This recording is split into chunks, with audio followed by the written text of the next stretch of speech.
University of Cape Town Vice-chancellor Mamokgethi Phakeng over her perceived silence on racism and sexism on campus and the university's slow transformation process under her watch.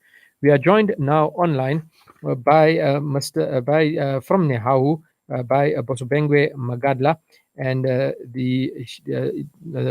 who is the South Regional Chair. In fact, just getting my words twisted, but there. And we welcome them to the program. Good morning and welcome to Salam Media. Good morning. How are you? I'm well. Thank you so much for joining us. Now, this article, what are the issues that are taking place at UCT right now? Yeah, no, thank you for inviting us to actually clarify ourselves as a national union. By the way, I'm the original chairperson of Ikapa South, which is one of the biggest regions in the Western Cape. It's in the metro. Yes, we've been running this article with the Sunday Independent, of course, with Edwin Mike regarding the transformation, racism, bullying, sexism in the University of the Western Cape. In the University of Cape Town. You will remember they are in partnership with all these hospitals in the Western Cape in terms of postgraduate students, medical students in particular. So we were brought in by our member that has been subjected to so much victimization by both the hospital and the university itself. So he wrote us in because after so many grievances that she lodged against the university, there was nothing that was being done. Fortunately for her, she's a member in good standing of Nehawu. Which is also very rare in that university because they've got their own union, but you can see how progressive and they achieve. So we intervened. We've been trying to intervene so many ways. We even tried to rope in the Minister of Education of Health in the Western Cape, which is Ms. Noma French, but she didn't seem to be interested also, so we had to take them hard on. Hence the article that is the particular case that attracted us into that university and the hospital in particular is the case of one doctor. Before she was not contacted with us raising or disclosing her name, but now she said, no, why not? Let me sacrifice them for the benefit of many African students that want to enter that space. Because remember, that space it's regarded as one of those untouchable. Plastic surgeon. It's reserved for the few, which is the white, predominantly white spaces. So we've got that case going on. Are we still together? Are you still yes, we're listening to you. Oh, okay. So we've got that case that is going on. She's been taken off the overtime, which badly affected her take home about 1/3 of her salary that was cut. Because of that decision. Also, they want to put her in a tailored developmental program for only her, despite everyone else's weaknesses and performance. So what we had requested from the university, also the hospitals, was to give us their developmental plan for all postgraduate students. To get what I'm trying to say. Because she's been subjected to this one. So we denied, we dismissed that one, but we are not going to take that one because there is nothing that others can do and she cannot do. It's just that we didn't want to overemphasize the issue of racism in this case because we wanted to get to the bottom of the problem.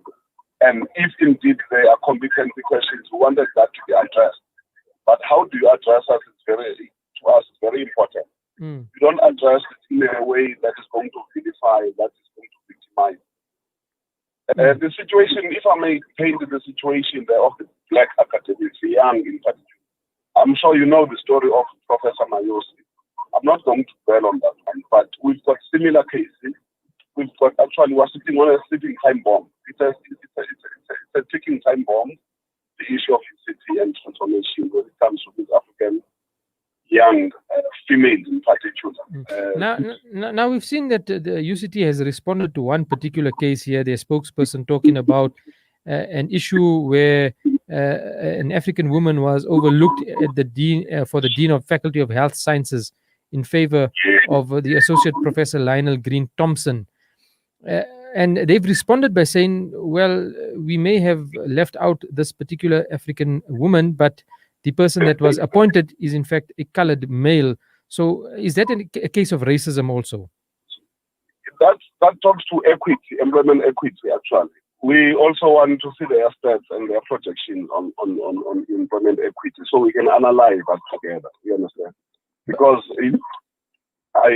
what I'm asking is, does that also deal with racism also? Because are you fighting for the cause of all oppressed people or only Black African people in this particular case with UCT? No. All the oppressed people. And I'm mentioning the issue of employment equity. Employment equity does not have a race, but there's naked groups. You understand? Mm-hmm. Also, what you mentioned with Edwin was that it does not excite us to see so many blacks on top or colored Indians on top without any decision-making power. You understand? But it's concise there they are white juniors to take any decision. So that does not excite us. We call it a qualitative transformation when we talked about it. So if you are now calling for the removal of the Vice-chancellor, Mamokgethi Phakeng, who is a Black African woman, what is the options that you are seeing for her replacement? Who would you like to see being in her place?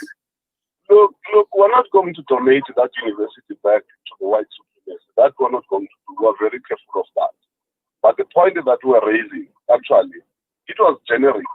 That, look, it does not matter whether you are Black, whether you are African female, but if you're standing on the way of transformation, because there is an agenda of transformation that is paramount, we are going to remove it. So we're not specifically saying we're going to remove her for now, because it will have been prematurely for us to call for her head. And because for some reason she has responded to the articles, she has invited us today to a meeting. I'm actually driving to town now to prepare myself for that meeting that is sitting at 12. So we even said it to Edwin that, look, we're not going to, for now, want to exhaust all the internal avenues regarding this case. You understand? We want to hear from both sides, which is the university, which has been so elusive, you understand, in trying to get, thanks to the media that it has intervened, you understand? Now she jumped and she released a counter article that is praising her of transformation, that she's donating 10% of her salary to the. That does not excite us. There are specific cases that we want us to talk to. Yeah. And so she has given us that opportunity of which we embrace. We appreciate that. We're meeting with her at 12. We're going to talk about all these issues that affect the city and transformation in Tanzania. Excellent stuff. Mr. Busobengwe Magadla, we will contact you once again once this meeting is concluded to get an update on what took place there, and you can brief us again on that. For now, we're going to have to leave it as it is. Thank you so much for your time this morning, sir. You're welcome, brother. Thanks. Shimmer, sparkle, captivate. Nothing less than a masterpiece. Droplets of gold inspires precious design. Platinum bursts with intricate freshness, and every pure diamond becomes more than just a girl's best friend. Voda Gold Gem Jewelers, where timeless dreams become a reality. Come to us.